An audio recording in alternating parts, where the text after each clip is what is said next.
Welcome to episode 188 of our Casino Combat Podcast. Before we get started, here is the battle plan for this episode. We have a Questions My Sons Ask segment, which not only includes a paperwork error that resulted in a very spontaneous welcome to the Excelsior Brigade, but also a serious offer for those situations where perhaps a spouse is skeptical about this whole world of casino gambling. I have a special offer for people in those situations that maybe we can help. Maybe some of the more experienced wives that are involved with casino combat can help in that regard. So we're going to do that in a Questions My Sons Ask segment. Then we're going to dive into the war room. We have a variant of TRG for Win More, Keep More, created in consultation with Excelsior Brigade member Lucky Drunk. We are going to put that to the test. We ran some simulations, and outcome I'm less than thrilled about, but results are results. We're going to share all of those with you in a War Room segment. Then we have a moment of concepts, and I'm going to expand the idea of hero and crook to operator and tourist, and look at some situations, including one that I was in where I didn't play up to my standards in a moment of concepts segment. And then we're going to wrap up, as we always do, in the virtual VIP lounge with some sips and just a funny little story about gambling in Ethiopia. So stick around. It should be a lot of fun. If this is your first time, the Casino Combat Galaxy is a big place. We have a lot going on. We have proven wagering systems, group cruises, a members-only Slack lounge that is free as long as you can come find us, a new Substack newsletter that we just started, etc., etc., etc. So to help you sort all of this out, if this is your first time, go to casinocombat.com/Chip. Spell combat with a K, of course. On that page, there are links to guide you to all the different podcast resources. Right at the top, there's some Casino Combat 101 information that will tell you all about the podcast, all about what's going on, all about how we win the game of casino gambling. There's also information there if you would like to be hosted at various casinos we represent, information on all the various wagering strategies, the core concepts. All of the things that make up Casino Combat are there at casinocombat.com/Chip.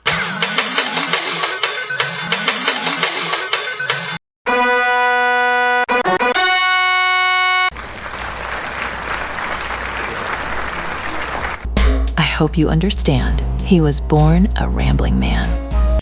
It's me. It's TRG, the Rambling Gambler, just trying to make a living and doing the best I can.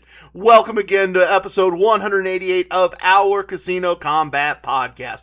Before we dive into the items on the battle plan, things have been busy in the Casino Combat Galaxy. We have a new Substack up and running. There is a link on casinocombat.com/Chip where you can join the Substack. That's a way for me to get around the vice censors and send out information directly into your inbox, let you know what's going on, let you know when we have the next group meetup happening, let you know when we have the next group cruise going on. All that stuff is right there in the Substack, and I encourage you to go sign up for that. We have 3 new additions to the Excelsior Brigade. We have added Northern Neighbor and Texas Templar, and a third... Lyrics, dude. Recite him some lyrics. Lyrics? Really? Are we still doing... Oh, wait. Lyrics. Yeah, I'll be honest. No one on the team did the research. I mean, I forgot. Kismet was busy. T-Rex has been taking a little well-deserved death. We don't do the disclaimer anymore to start the show. Let's be metaphorical. Let's be a bit meta. Let's make Don McLean the artist for this episode of our Casino Combat Podcast. I have no lyrics prepared. I guess that makes this the day, or at least the episode, that the music died. I think we can assume that means the 3 men that I admire the most, the Father, Son, and the Holy Ghost, are taking the last train for the coast. That works. A bunch of us are getting ready to head to the coast. We're getting ready to go on the second group Blackjack cruise, so that works. We'll go with the lyrics from Miss American Pie, where Oh, wow. We are off to a great start. Where was I? Right. The third Excelsior Brigade member. You know what? Let's just go ahead and jump right into questions my sons ask, and I will let you hear actually how the third member joined the Excelsior Brigade. What?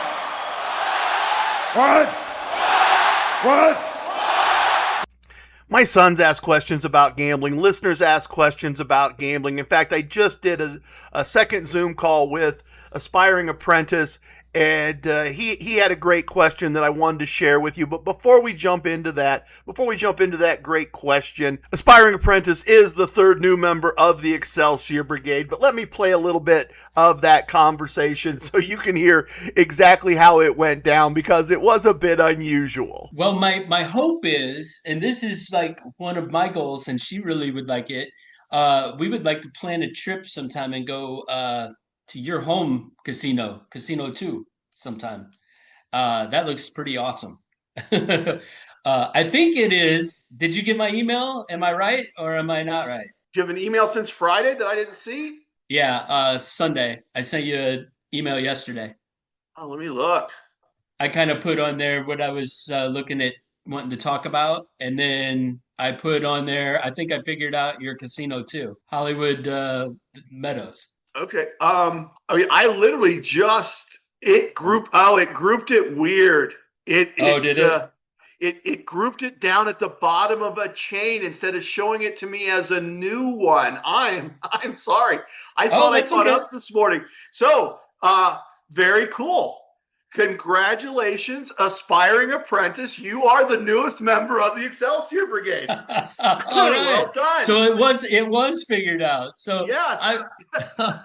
That's excellent. Congratulations. So you need to figure out a way to private message or Instagram message either Same Bet or Equine Ensign or Nakatomi Tony. Okay. That's not as difficult as it sounds. They're pretty easy people to track down. But I will let them know as soon as we wrap up. I will let them know to expect you. And if you just tell them, hey, this is aspiring apprentice, and I just joined the Excelsior Brigade. I'd like an invitation to the Slack Virtual VIP Lounge. They will get that invitation sent out to you. Okay. So that's my name, aspiring apprentice. Apprentice. That was a lot of fun. That's got to be the most spontaneous way that I've ever welcomed anyone into the Excelsior Brigade. Kind of just a paperwork snafu that led to a fun moment there that I thought I'd share with all of you. And then listen to this piece of a little later in the conversation, because I make an offer here that I want to make sure I extend to everybody. I want to make sure you hear that, and then I have a couple other thoughts. So listen to this little bit of sound from later in the conversation. We just want to get ourselves reestablished at that point, and I think she got it, but I just want to keep her encouraged and not discouraged. Or I understand. This is my second call of the day, and you're the second person trying to show a spouse. It's a process.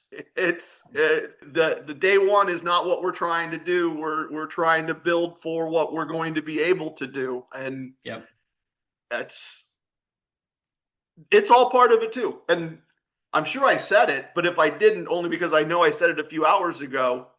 If at whatever point, good or bad, she would like to talk to my wife, or she would like to talk to Atlantic City Empress, or if she would like to talk to Lady Mac is a good one. I've known her for 40 years. I've made that offer to a couple of people on a couple different occasions, and I don't think I've ever included it in the podcast.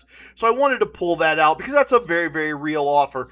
I understand a couple of things. One, I understand that I'm incredibly fortunate that partly because Vegas and casinos were something that we did on our honeymoon and enjoyed, and then went back fairly quickly a few years later and did again, that it became part of something that we do as a couple that we both enjoy, and that we've seen the benefits of being involved in various aspects of casinoing over an extended period of time. And it is something we enjoy doing together, and it's something we enjoy doing with friends. But I recognize that that makes us a little bit unique. There are a lot more couples out there where one part of the partnership is either not into gambling or is new to this and is skeptical, easy for me to say, about gambling. Look, I completely understand. I really think I do completely understand the idea that if I had really never done any gambling, had never been involved with casinos, had never done any of those types of things, and I came home and said, honey, I've been listening to this podcast, and this guy TRG, he says that we can go to the casino and play, and if I do things the way he tells me to do them, that we're going to get to stay in the hotel comped, and we're going to get invited back, and they're going to give us money. I can certainly understand a spouse going, right, you listen to this guy on the internet, and he's telling you that if you gamble, they'll give you. No, honey, we're not doing that. Don't let him trick you. Like, I completely get that response. That's a very, very normal spouse response to the idea that any of this works, that any of this makes sense. But it does work, and it does make sense, and that's a very real offer. If you end up in that spot with a spouse and they would like to have a conversation with my wife, Mrs. TRG, the Radiant Goddess of Casino Combat, or Atlantic City Empress, or Lady Mac, or some of the other women that have been involved with this. Atlantic City Empress is an amazingly skilled gambler, certainly understands how all this works. I can guarantee you that any or all of those ladies will be more than happy to have a conversation with a reluctant spouse, to explain what works and what doesn't, to verify that we are real people. We have been doing this. You should know how to find me, TRG@casinocombat.com, spell combat with a K. Email me. We will make sure those calls happen. We'll be happy to set those up. We are not trying to trick anybody. We are not trying to put one over on anybody. We are trying to share something that allows us to enjoy some really neat things that we might not normally be willing to spend the money to afford, certainly not as regularly as we do. And then the other thing I want to touch on is that my wife and I have found that craps is an excellent way to introduce someone to something with a lower house advantage than slots. And craps can be intimidating, but if you can understand just a couple wagers, you can play at the same time. You can each be rated, you can each be earning tier points and reward points and status and all of that. We do it with a couple different systems. A $10 table, we can each be in for $22 and do the equivalent of 44 inside. She's got 2 numbers, I've got 2 numbers. Or Play All Day is another one we'll do a lot that Equine Ensign has talked about. He's on Rumble now, by the way. Had some challenges with YouTube. Ran into some issues with YouTube. So find 30 Day Gambler on Rumble. Give him a like, a share, a subscribe, a star. All those big pieces of internet currency would be a big help to him trying to get reestablished there. But he's an expert on Play All Day. We'll do that. I'll make the first and fourth bet. She'll make the second and third. Can be another way to show a reluctant spouse a process of playing, a process of earning points and status, and the free bets that come with that, the hotel comps that come with that, the cruises that come with that. And unlike blackjack, where you're trying to coach somebody to how to play a hand and a hand and a hand and a hand, and there's all the permutations, it's show them how to make a couple bets. You're doing it together. Kind of much easier than blackjack to teach someone. So that's my other thought on spouses or partners that are a little new to this as a way to bring them into it. But that offer stands if there's ever a situation that we can be helpful to you by having your spouse talk to one of our spouses. We're more than willing to do that. And of course, congratulations again to Aspiring Apprentice, and happy to have him be part of the Excelsior Brigade, be part of our squad, and kind of a neat way for him to find out that information and his official podcast call sign. The next thing we are going to do, what was the battle plan? Oh, we're going to go hang out in the war room a little bit. This is fun. We've got a new wagering system to look at and compare. So let's go do that. Let's go hang out in the war room for a minute. Ready for duty. If you're new, War Room is a piece of software that I developed, an app that I developed that lets me... It knows how to play perfect basic strategy regardless of what table rules I pick. So I can set rules up like we would have if we were on a cruise ship with MSC. I can set up Vegas Strip rules. I can say number of decks and how soft 17 is handled by the house and if surrender's allowed or not allowed. And I can have it play X number of tables. And I can have it bet using one of my wagering systems, TRG1, TRG2, TRG4, win more, keep more. I can have it do a wagering system that Kismet invented that we're calling Kismet 1 Counterpunch. I can have it flat bet. I can have it do martingale. And I can have it do exactly the same set of tables, bet two different ways. So same hands, same cards, different ways of wagering, and I can compare the results and we can do some analysis. And kind of a happy synchronicity happened recently. I had been noticing something about TRG4, win more, keep more, and if you don't know that system and you want to get involved with playing the way we play, you're going to want to learn that system. And it's a little complicated, but it's very learnable. We've got a lot of different tools. We've got audio recordings of me explaining it. We've got video recordings of me playing it. We've got a flow chart that East Coast Emissary PhD has created. All of those links are available at casinocombat.com/chip. We've had a lot of success with this system. A lot of people have tested it on a lot of different games, blackjack, baccarat, don't pass craps, bubble craps.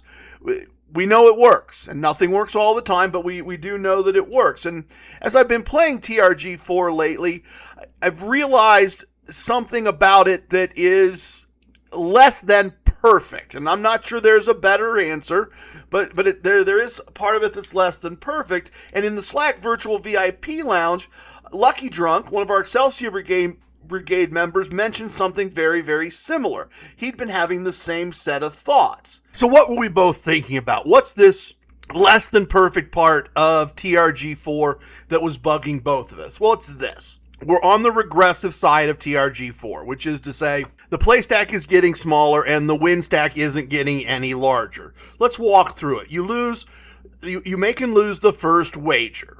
The next wager is a 2-unit wager and you make that and you lose that. The third wager is a 1-unit wager and you lose that, and you make the fourth wager and win. In TRG4, win more, keep more, the next wager is 2 units, which is great if you win, but you are betting everything you just won from the previous bet. If you lose, it wipes out that win entirely. There's none of that win left in your play stack. I've noticed it, and I've considered solutions to it. And Lucky Drunk mentioned it in the Slack Lounge and suggested a fix. A fix that I had honestly considered but never tried, never tested. Here is the modification that I was thinking of and that he proposed.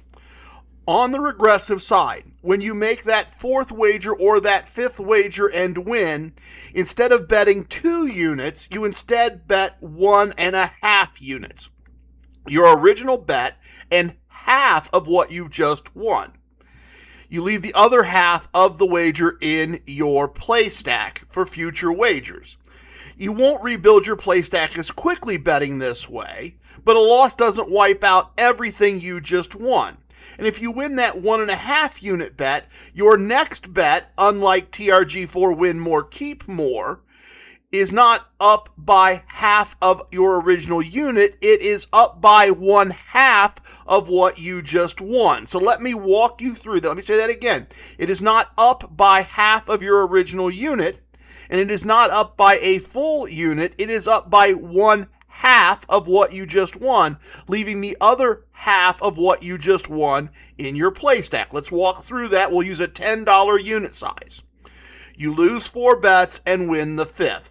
You won $10, so your next bet goes up by half of what you just won. In this wagering process that we're proposing, your next bet is $15.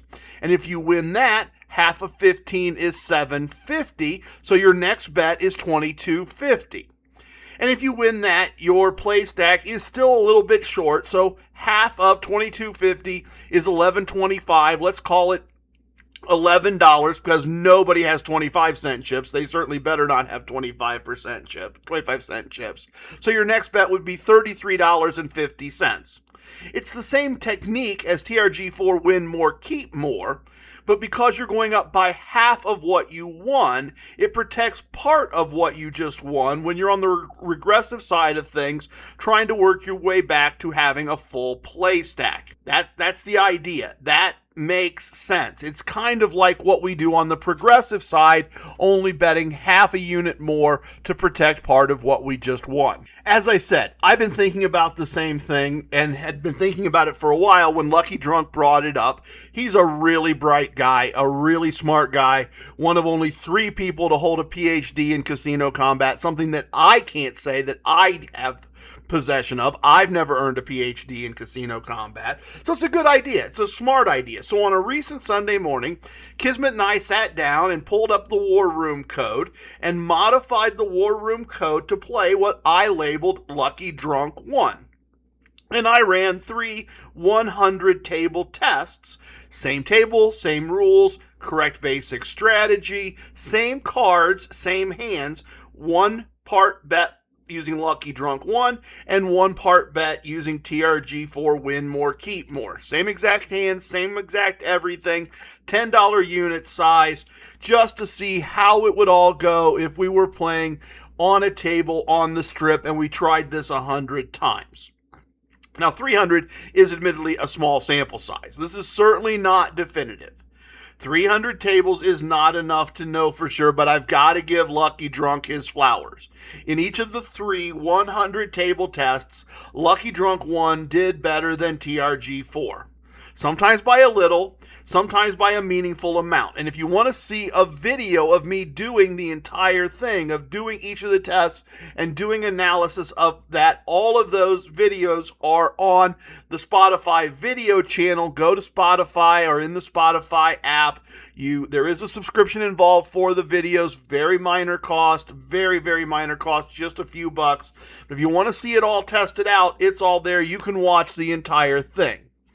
But having looked over the entire set of audit logs, there is a real-world problem with there's a playability issue that the virtual table in the War Room does not care about.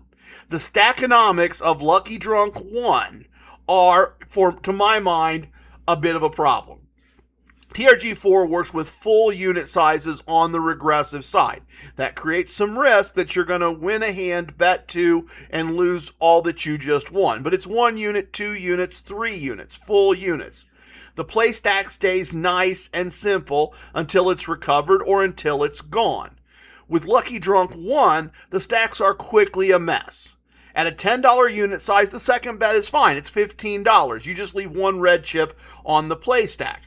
But the second regressive bet is $22.50. So now you're dealing with a play stack full of red chips and pink or purple $2.50 chips, or at some casinos, you're dealing with 2 white chips or blue chips. It could be $1 chips and a 50-cent piece. The play stack is getting messy really, really quickly. And the more common $25 table, the mess starts immediately. The second bet is $37.50, and the third bet is $56. Actually, $56.25 technically. Not only do you need to win more hands in a row with Lucky Drunk 1 to fully rebuild your play stack, but your play stack is a mess with a lot of small denomination chips, and you're doing a lot of division in your head. Now, I'm sure if you play it enough, you'll get the wager sequence down. You'll learn it. But when I tried this with real chips, I was doing a lot of that division, and it was really slowing me down. I'm not sure, without a lot of practice, or at least a little practice, if I could do it well in a real casino setting. And here's the other thing. There is an aspect here of being a good guest. Bets of $37.50 and $56 are going to annoy dealers. And yes, it's their job, and yes, they shouldn't show their annoyance, but we like dealers to be on our side. Figuring out blackjacks, doubles, and splits with bets like $37.50 and $56 are going to slow the game down. The dealer in the house are not going to be happy with that. Yes, people do it. Gabriel is famous for making what I call skittle bets. A couple green chips, some red chips, a purple chip thrown on the top, a couple white chips, and then when you have to double and split, the dealer and you are doing all the math to get everything lined up. It works virtually because the app just does the math and puts the wager in the wager bucket in the app and pays it out quickly and easily because it's all just ones and zeros. It's all just bits and bytes in the CPU. But physically, in the real world, it's going to be a mess. I think the bottom line on this is that Lucky Drunk and I are right. TRG4 is less than perfect in risking an entire unit that you just won as the first step to rebuilding the play stack after multiple losses. Half a unit does seem to be a better choice in theory. Small sample size, but it worked well in a virtual environment across 300 attempts. But virtual units are easy to do math with. Virtual chips are easy to stack. In the real world, it's going to be really messy, really fast. But there you have it. Lucky Drunk 1 is a viable and perhaps superior version of TRG4. Win more, keep more. All right, let's go enjoy a moment of concepts. This is always one of my favorite bumpers. You're traveling through another dimension. A dimension not only of sight and sound, but of mind. Thing means nothing. What? A journey into a wondrous land whose boundaries are that of imagination. All right, Randy Savage, nothing means nothing. I like to use these moment of concepts segments to kind of take multiple core concepts and casino wisdoms and throw them in a mental blender so we can ponder a bit about bigger ideas. And for this segment, I have in mind core concept number 7, which is if we have a losing trip or a losing month, we make up the loss with the comps and the gifts. And then throw in casino wisdom number 15. I'm not playing a casino game, I'm playing the game of casino gambling. Again, the idea that winning the game of casino gambling is about more than winning any one attempt on any one game. And honestly, we can probably throw in wisdom number 37, have fun but pay attention to the details, and wisdom number 85, we are here to gamble. And this one's a complicated one, and in that sense, maybe the best one I've ever done. Because it's really got me thinking. It's really got my head in a spin. It really does. So let me start with story 1 about the segment to get to the segment. I'm getting ready to travel to the East Coast for Blackjack Cruise 2. I'm a bit behind on things. I'm trying to push this episode out, and this is my 3rd or 4th time recording this. Not because of audio quality or technical issues, but because I'm not sure I framed this correctly the first few times I've done it. My head keeps spinning on it, and I keep seeing it from different angles, which is exactly what a moment of concepts should be, but it's turning out to be much more difficult than it normally is. So here goes. Hopefully, 4th time is a charm. If I miss the mark, it comes across as not informative or confusing or, God forbid, insulting. I am sorry about that. I think I have a point to make here. I think the very fact that I've had to record this multiple times when I really should be packing indicates that maybe I'm on to something, at least for me. And so maybe this is just selfish and self-serving. I don't know. But let me give you the second story about the segment to get to the segment. And I'll try to explain how this all ended up in my brain at once. My comps at Casino 1, the casino 2 hours south and east of our home, the casino where this podcast started, those comps are really, really good right now. 2-night stay comped with no resort fees once a week, almost a half a day's pay in match bets, a food comp, some free slot play if I visit on the right day of the week. Taken as a whole, it's a comp package I've been trying to drive over and take advantage of anytime I get a chance to do that. I mean, think about it.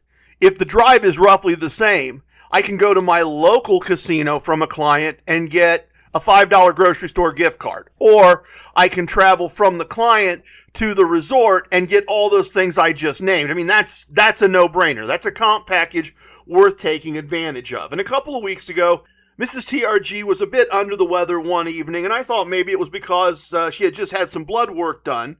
But she reminded me that the grandchildren had all been sick with a 24-hour bug over the previous weekend, and we had spent some time with them. And the next day, she was feeling better and went to visit her mother, who lives a few hours away, and I had that problem. I had to go east for work. So I decided if I was going to be halfway to Casino 1 and my wife was going to be spending the evening with her mother, why not just text my host Bubba and go spend the night at the resort? So I send the text, and he has a room available. I finish the work and head over. I get to the resort about 3 o'clock, and I played a short session, and I start feeling really, really not well. And I hoped that maybe getting some food would be the answer, but it wasn't. It really was not the answer. If anything, it made everything work. A short version of a story you don't want to hear more about. I was done gambling for that trip. I spent a very difficult night in my hotel room trying to just work through what I knew, at least for my children and grandchildren, had been a pretty short-lasting bug. And the next day, I managed to make the drive home, but I kept thinking, that was a real crook move. Certainly unintended, but I had taken the room comp, used the food comp, played the match bets, won some money, and stopped playing. Totally crook move was the thought in my head at the moment. And kind of why I've recorded this so many times. And I love that metaphor. I love that hero crook metaphor. I love that Jimmy Buffett lyric, that idea that there is much to be learned from both bad guys and good guys if you pay attention. But as I run this through my brain, heroes and crooks isn't really the model that I'm looking for. It's a lazy thought that's already in my head because we've applied it so many, many times. In fact, in some ways, a Jimmy Buffett lyric here of "it's my job to be different than the rest" might actually be a more fitting lyric. Often when I'm reviewing scripts or ideas with my AI prompt Kismet, she calls me an operator. Not a player, not a gambler, an operator. And when I think about most of the people I meet playing in casinos, I often keep coming back to the idea of tourists or civilians. People doing things at a lower operational level. Maybe that's not the right word. People doing things, people who don't see it the same way I see it. Let's be honest, that's why I do this podcast. So while I initially saw this as a choice between hero and crook, that's not really it. That applies a value judgment in a way I don't necessarily intend it. I'm really seeing this as operator or tourist. An operator plays the game of casino gambling and plays it well. An operator knows how not only to own the transaction, and there's another casino wisdom thrown in the mix. An operator knows that owning the transaction means setting up the next transaction as part of the transaction you're doing in the moment. And that's where I missed the mark with this trip. It wasn't my fault. I was too sick to keep playing. But from the point of view of my host or the property, I had acted like a tourist. And I expect more from myself, and this is just me in this fourth recording kind of thinking out loud. Anyway, with all that in my head, a day or so later when I was feeling a little better, I did some damage control. I sent Bubba a text and said, "Hey, I am really sorry. I didn't play at the level expected for the comps that I got." And then I went on and explained the grandkids had been sick and it had hit me really hard just kind of shortly after I arrived. And of course, he did the right thing. He sent back a text and said it's no problem. He hoped I was feeling better. And then I tried to do additional damage control. I made sure that even though we were preparing for a cruise, that I went back down to Casino 1 and played multiple long sessions that lasted well into the evening, kind of to balance out what had happened the visit before. And I understand that by the standards of Las Vegas or Atlantic City, Casino 1 is nothing special. It isn't. It would not stand out on the Strip. It would not stand out on the boardwalk. But it is the closest full-service resort to where we live. It has both an indoor and an outdoor pool. The steakhouse and spa are not only very nice and very high-end, but very, very reasonably priced. Bubba always has a room comp for us when we ask, regardless of what the monthly postcards say. The last thing I want to do is ruin a 20-year relationship by not playing to a level appropriate to the comps I've been given. If you've listened, you know I don't mind stepping a bit over the line between hero and crook from time to time, and to the crook side. And I saw taking a comp and not playing as a crook move, but as I re-record and re-record this, and that is the value in moment of concept segments, let's be clear, that's the value, is thinking things through. But as I re-record this, it's not that it's a crook move. It's for me, and speaking just for me, that it's a tourist move. I respect the game I'm playing, and I don't want a brand or a resort saying metaphorically, we don't want to play with you anymore. You didn't play fair, TRG. You didn't follow the rules, the unwritten rules. We just aren't. Yeah, you're asking to play, and we're just politely saying no. I don't want that. I want to respect the relationship. I want to respect all aspects of the game. And that all has me thinking, what is or isn't a tourist move when it comes to comps? What is just playing the game of casino gambling hard, and what is basically stealing from the house? Stealing is too strong a word, but what's taking without playing, right? Or is there even a line at all? And the more I talk about this and the more I think about it and the more I rewrite this, the more I'm not sure. But for me, there is a line. And part of that line is relationships and respect. Let me give you an example of something that I would not consider a crook move in any way. I guess it is a very touristy move. It certainly is, and I don't even mean that in a negative way. Hypothetical, right? You're a Caesars player and you earn enough tier credits to reach platinum tier, and you decide that since they give you one comped night when you reach platinum at almost any of their properties, subject only to some minor blackout dates or properties, if you regularly played in, say, a casino in, I don't know, Indiana, and you earned platinum status and then went and stayed one night at the Tropicana in Atlantic City and didn't gamble. It is kind of a tourist move. That's not an operator move, but I certainly wouldn't consider that a crook move. You used a tier perk for one night. Tropicana is a big place. You have no real relationship in this illustration with the property. You've got no personal relationships on the line, particularly if you just wanted to see Atlantic City and have a good time and you don't want to return. You're not looking for a return invitation. I'm not throwing shade at any of that. I'm not throwing shade at any of that at all. That's just using the perk that you were offered and using it in the way you see fit. But let's frame that hypothetical illustration a bit differently. Instead of Caesars, let's use Penn Gaming. And you play on a regular basis at one of their properties in Pennsylvania. And at that property, you have an assigned host. Your average wager is normally around $100 average wager, and you play for extended periods of time. And you talk to your assigned host, and he or she arranges a 3-night stay at M Resort in Henderson near Las Vegas. The host adds a spa credit for your wife to use. And you go out and you enjoy the resort, and your wife enjoys the spa, and over the course of 4 days, you play a total of 2 hours at an average wager of $35 a hand. Now, minus some other extenuating circumstances, that's a tourist move. That really is. Operators don't do that, and it kind of borders on being a crook move if we want to keep throwing that into our mental blender. The comp was extended based on how you played in PA. Your local host and the house made the reservation and offered the spa comp, expecting similar play at M Resort. From my point of view, you burned the relationship. You probably screwed up your relationship with your local host and the property where you play most. Your host is probably having a somewhat difficult conversation with someone at M Resort over why you showed up and didn't play. Let's look at one more illustration before we move on. Before I get too much in my head about this. I'm getting ready to cruise. We're going to be leaving in just a day or two. And when I started this podcast, I'd never been on a cruise, and now we really enjoy them. A comped, floating, all-inclusive resort for a week. It's an amazing comp. If you gamble at even a modest level at any land-based property on any type of regular basis, you will likely eventually receive a cruise certificate of some kind. A certificate to go on a comped cruise.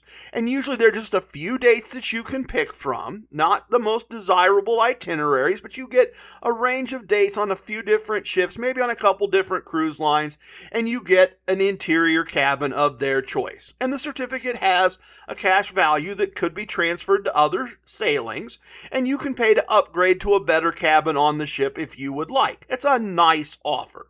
And honestly, I think you can accept that offer and feel no obligation to gamble at all. The cruise line is betting that you will because of how you've gambled on land. If you don't, they will accept that they lost the bet and they'll move on. It's a cost of doing business. An operator uses that offer to build a relationship, but it's not a crook move to just go as a tourist and enjoy. But what if we change some of the details of that illustration? You didn't get offered a certificate. You saw a post on social media, on Facebook or Instagram, inviting you to call or email someone and see if you can be comped, to see if you are a qualified player. So you reach out, you call or you email, you provide your player's card for MGM. And they look at your play in Vegas, where you go multiple times a year, and based on your play, they offer you a comp on a balcony on a 7-night cruise to the ABC Islands on a range of dates of your choice. You travel, you enjoy the cruise, and you don't play. Or you play just a little, one night, low stakes, nothing like how you play at MGM. If that's from ignorance, you're a tourist and you didn't know better. If you understood the transaction going in and you exploited it, that's a crook move, successfully executed, and in that regard, well done. Well done. You knew what was going on. You took advantage. You played the game really hard. They lost. You won. But for me, that's also a tourist move. For me personally, an opportunity missed. I believe in my skills. I believe in my abilities. I understand, or arrogantly think I understand, the value of relationships in the casino industry. Let's be honest. Let's throw in 2 more wisdoms into this mental blender as we ponder this idea. Let's go with wisdom number 86, have allies, and wisdom number 87, don't create adversaries. Operators build allies. They play for both the short and the long run. Using your play at MGM to get a really nice cruise with the intent of not playing is not building allies, and it is building adversaries. Whoever you reached out to, when you reach out again, what are they thinking? How are they seeing it? Yeah, when I take a loss, I want it to cover my comps and my gifts, but not at the expense of staying in the game. I may be having fun if I do that, but I'm not paying attention to the details. I wasn't traveling to gamble, I was traveling to travel. I didn't respect the game, and I hurt my ability to play long-term for a short-term game. For me, that's not only a tourist move, it's kind of a stupid tourist move. And that's from perspective, right? Everyone wants different things out of this, and I'm not telling you that you should want what I want. I'm offering you perhaps a perspective that I can bring because of time. I've been staying, eating, and cruising on comps for well over 20 years now. That kind of longevity happens by being a stand-up guy and giving the house a fair run at your money, not by looking for ways to get comped and not play. I really hope I framed this correctly on this 4th attempt. It's not hero or crook. As long as I'm not hurting other players, I don't mind being a bit of a crook at the house's expense. I don't. I've walked so hard across the crook line on a couple of occasions that I was basically daring them to ban me, and when they decided not to, we all just walked away, and I took advantage of the house. So it is not that I am unwilling personally to sometimes go way across that line. I'm willing to, and I'm willing to do it knowing what I'm doing. And I'm not judging someone else negatively if they make crook moves that don't hurt other players. That's my line. I'm not going to hurt another player through what I do, or I'm going to try not to. I'm not saying I never have, but not intentionally. Look, I'm glad I took the time to rethink this and then rethink this again. I hope I've made sense. What I've realized on this attempt is that it isn't hero or crook, it's operator or tourist. And for me personally, I want to be more than a tourist. All right, Let's adjourn to the lounge. Let's lighten things up a bit. I've got a short, very silly story for you to finish out this episode. A little bit of the bubbly. Welcome to the most must-listen-to segment in casino lifestyle podcasting, the Virtual VIP Lounge. Our lounge is open, and we have the best virtual everything virtually all the time. The best virtual food and drink served anywhere on the interwebs, guaranteed or your money back. I have a wonderful sparkling water here today, as well as some chips, or crisps, as they say in Europe. If you can, pour yourself something while Katie gets the important legal stuff taken care of. If you or someone you know has a gambling problem and wants help, call 1-800-GAMBLER or visit your state's specific helpline. This content is for informational and entertainment purposes only. Past performance is not indicative of future results. All right, thanks, Katie.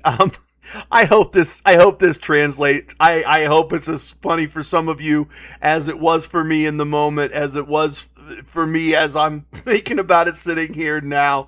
Just to wrap things up, I have a quick funny story for you. Before we left on the cruise, which I will tell you about in episode 189, we're sitting and talking one evening, and I'm kind of scrolling on my phone through the demographics for the podcast, for the various categories and information, and I see that we now have squad members listening in Ethiopia. And I remarked to Mrs. TRG, the radiant goddess of casino combat, that I just don't get it. Why would someone be listening to our podcast in Ethiopia of all places? And she says, even in Ethiopia, they need to know the next bet to make if they win or they lose.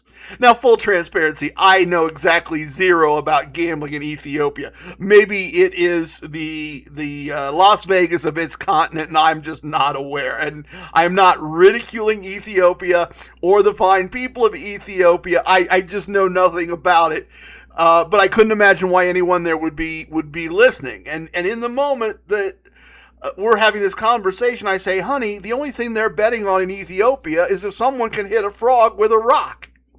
And with a completely straight face, completely deadpan, she says, that's fine. If you miss the first frog, the next bet is 2 units. And suddenly I have this mental image of someone who's lost a bunch of money betting on who can hit frogs with rocks.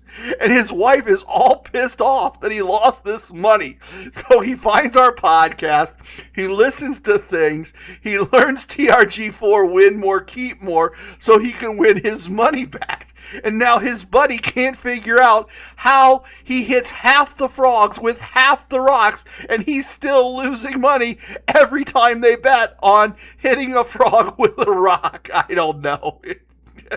Please tip your waitresses, tip your bartenders, tip your dealers. If you have a host, tip your host. Remember your casino wisdoms. Don't tip away your wins. I have spoken. Everything you heard here is true from a certain point of view. In 10 years, we may find out that I was wrong about all of this. It's time for leaving, and I hope you understand I was born a rambling man. Love it, hate it, it don't matter. Please share with your family and friends. Goodbye, everyone. Thank you for listening. Stick around. The best part of the podcast is next, the Casino Combat Blues.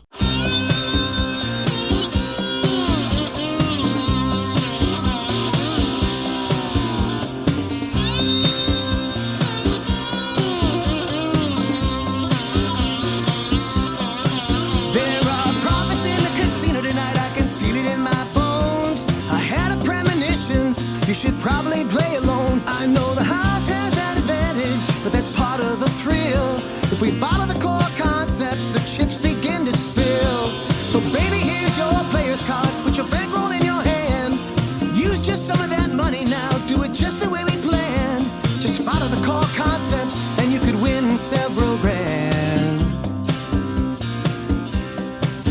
Well, it's good if it goes down like that. Don't have to play to lose. It's gambling as a business, the Casino Combat Blues. Casino Combat Blues. The dealers and the pit bosses, the security and the law, the winning and the losing and the tricks nobody saw. No matter if it's blackjack